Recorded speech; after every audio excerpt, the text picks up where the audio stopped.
সাবেক স্বৈরাচার শেখ হাসিনা, তার পরিবার এবং তাদের স্বার্থ সংশ্লিষ্ট 11 ব্যক্তি ও প্রতিষ্ঠানের বিভিন্ন দেশে অর্থ পাচারের প্রমাণ পেয়েছে সরকার টাস্কফোর্স। প্রধান উপদেষ্টা প্রেস সচিব শফিকুল আলম জানিয়েছেন, বিদেশে পাচার হওয়া সেই অর্থ ফেরত আনতে দ্রুতই বিশেষ আইন করা হচ্ছে। এ ব্যাপারে সহায়তার জন্য আলোচনা চলছে দেশি বিদেশি ল ফার্মের সাথে। রিপোর্টে আরও জানাচ্ছেন শফি মাহমুদ সাগর। বিগত সরকারের আমলে বিদেশে পাচার হওয়া অর্থ ফিরিয়ে আনতে প্রধান উপদেষ্টা ডক্টর মোহাম্মদ ইউনূসের নেতৃত্বে সরকারের গঠিত টাস্কফোর্সের বৈঠক আয়োজিত হয়।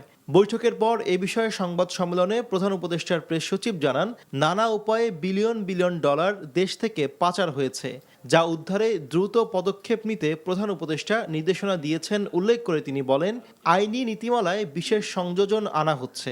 যে আপনারা জানেন যে অনেক ছেলে মেয়ে বিদেশে পড়তে যায়। একটা কেসে দেখা যাচ্ছে যে ছেলের যে টিউশন ফি, একজন তার চিলড্রেনের টিউশন ফি পাঠিয়েছেন 400 কোটি টাকার উপরে, 400-500 কোটি টাকা।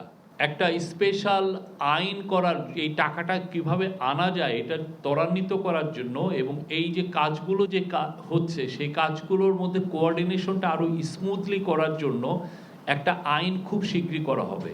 যুক্তরাষ্ট্র, যুক্তরাজ্য, মালয়েশিয়া, সিঙ্গাপুর, হংকং এবং কেম্যান দ্বীপপুঞ্জে সাবেক প্রধানমন্ত্রী শেখ হাসিনা ও তার পরিবারের সদস্যদের অবৈধ সম্পদের সন্ধান পেয়েছে তদন্ত কমিটি। এ তথ্য জানিয়ে প্রেস সচিব বলেন, বাংলাদেশ সরকারের পক্ষ থেকে সেসব দেশে অভিযুক্তদের ব্যাংক অ্যাকাউন্ট ফ্রিজ করতে আহ্বান জানানো হয়েছে। সাবেক প্রধানমন্ত্রী শেখ হাসিনা, তার পরিবার ও তাদের স্বার্থ সংশ্লিষ্ট ব্যক্তি এবং প্রতিষ্ঠানের বিষয়ে যেটা বিএফআইইউ এবং যৌথ তদন্ত দল গোয়েন্দা প্রতিবেদন দুদকে প্রেরণ করা হয়েছে। 5.15 কোটি টাকা স্থিতিসহ 11টি ব্যাংক হিসাব অবরুদ্ধকরণ মানে ফ্রিজিং করা হয়েছে, যেটা বিএফআইইউ করেছে, এবং সকল ব্যাংক হিসাবের তথ্য দুদকে প্রেরণ করা হয়েছে।